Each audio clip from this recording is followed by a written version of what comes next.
بسم الله الرحمن الرحيم الحمد لله رب العالمين والصلاة والسلام على سيد الأنبياء والمرسلين وعلى آله وصحابه أجمعين أما بعد فأعوذ بالله من الشيطان الرجيم بسم الله الرحمن الرحيم إن عدة الشهور عند الله 12 شهرا في كتاب الله يوم خلق السماوات والأرض منها 4 حرم صدق الله مولانا العظيم وصدق رسوله النبي الكريم।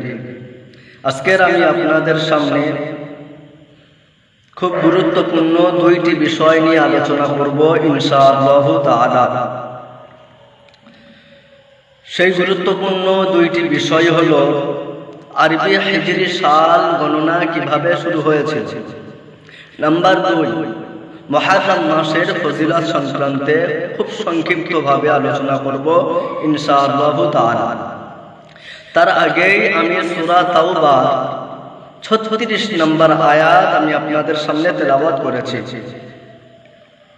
আল্লাহ রাব্বুল আলামিন কোরআন মাজিদে সূরা তাওবার 36 নম্বর আয়াতে বলেন, ইন্না ইদ্দাতা শুহুরি ইনদাল্লাহি 12 শাহরা ফি কিতাবিল্লাহি ইয়াওমা খালাকাস সামাওয়াতি ওয়াল আরদা মিনহা 4 হুরুম। নিশ্চয়ই লাওহে মাহফুজে আল্লাহ পাক রব্বুল আলামিনের নিকট মাসের সংখ্যা হলো 12টি। জমিন আসমান সৃষ্টির দিন থেকেই এই বিধান নির্ধারিত রয়েছে। মিনহা 4 হুরুম, তার মধ্যে 4টি মাস হলো মহা সম্মানিত। এবারে আমরা আলোচনা করব যে আরবি হিজরি সাল গণনা কিভাবে শুরু হয়েছিল। এ সম্পর্কে তাফসীরে রুহুল মাআনিতে সূরা তাওবার 36 নম্বর আয়াতের ব্যাখ্যায় লেখা আছে, 17 হিজরিতে খলিফাতুল মুসলিমিন হযরত ওমর ফারুক রাদিয়াল্লাহু তাআলা আনহুর শাসন আমলে বাসরা প্রদেশের গভর্নর সাহাবী হযরত আবু মুসা আশআরী রাদিয়াল্লাহু তাআলা আনহু তিনি একটি চিঠি লিখে পাঠিয়ে বলেছিলেন যে, হে আমিরুল মুমিনিন, আপনার তরফ থেকে, আপনার পক্ষ থেকে আমাদের নিকট একটা চিঠি এসেছে।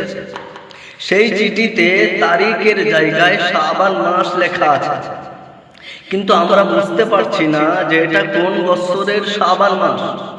সুতরাং আমার পরামর্শ হলো ইসলামের একটি ঐতিহাসিক দিন থেকেই আলাদা করে একটা বর্ষ গণনা শুরু করা হোক, যেটাকে অনুসরণ করে ইসলামী রাষ্ট্রের সমস্ত কার্যকর্ম ও ধর্মীয় আমলসমূহ যথাসময়ে পালন করা হবে।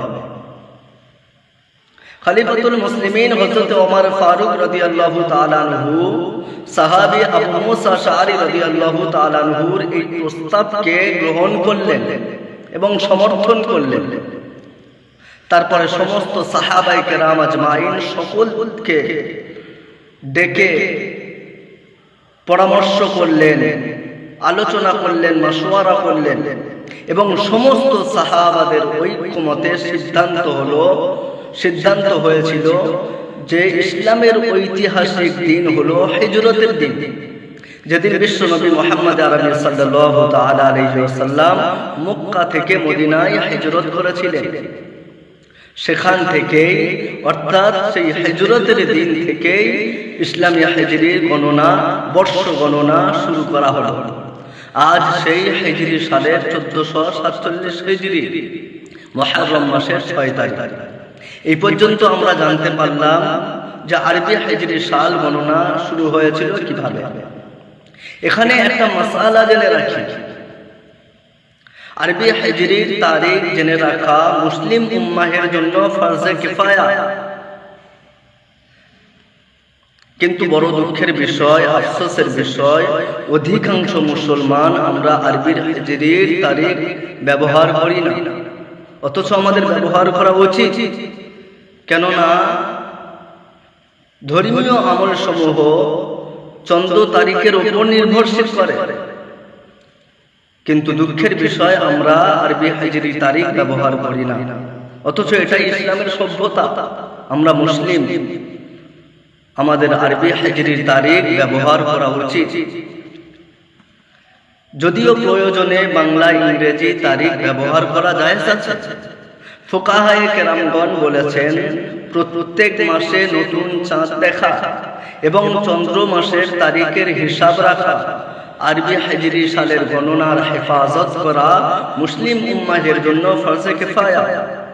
এ ফতোয়াটি বিখ্যাত তাফসীর গ্রন্থে বায়ানুল কুরআন নামক সূরা তাওবার 36 নম্বর আয়াতের ব্যাখ্যায় লেখা আছে। এ পর্যন্ত আমরা আলোচনা করলাম যে আরবি হিজরি সাল গণনা কিভাবে শুরু হয়েছে। এবার আমরা আলোচনা করব মুহররম মাসের ফজিলত সম্পর্কে। মুহররম মাসের প্রথম ফজিলত আল্লাহ রাব্বুল আলামিন সূরা তাওবার 36 নম্বর আয়াতের শেষের দিকে বলেন, মিনহা আরবাতুন হুরুম।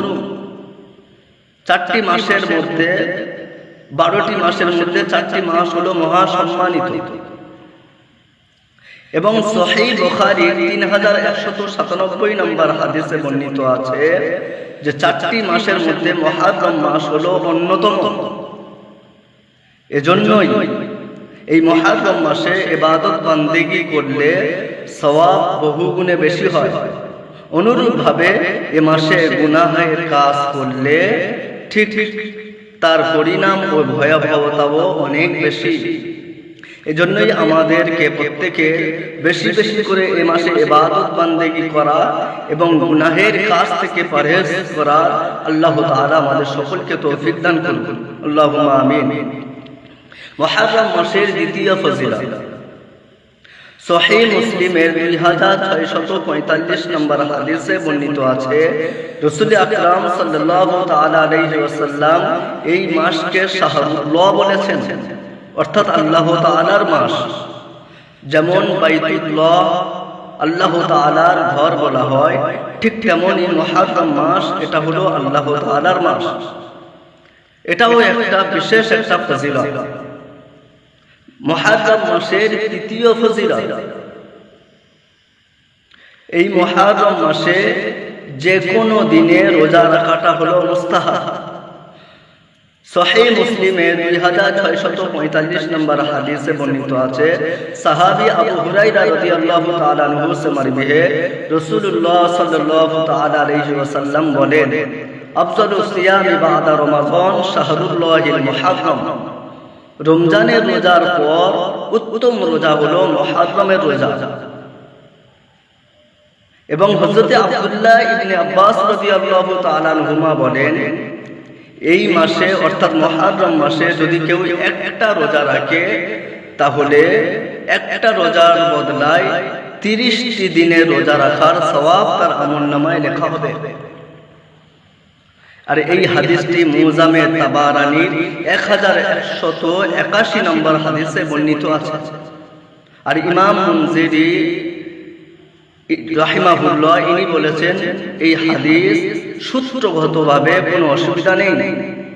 এ পর্যন্ত আমরা মুহররম মাসের ফজিলত সম্পর্কে আলোচনা শেষ করলাম।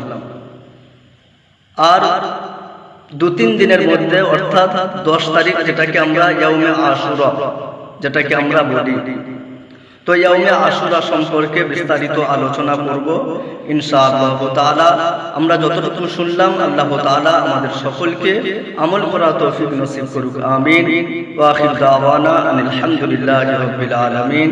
আসসালামু আলাইকুম ওয়া রাহমাতুল্লাহি ওয়া বারাকাতুহু।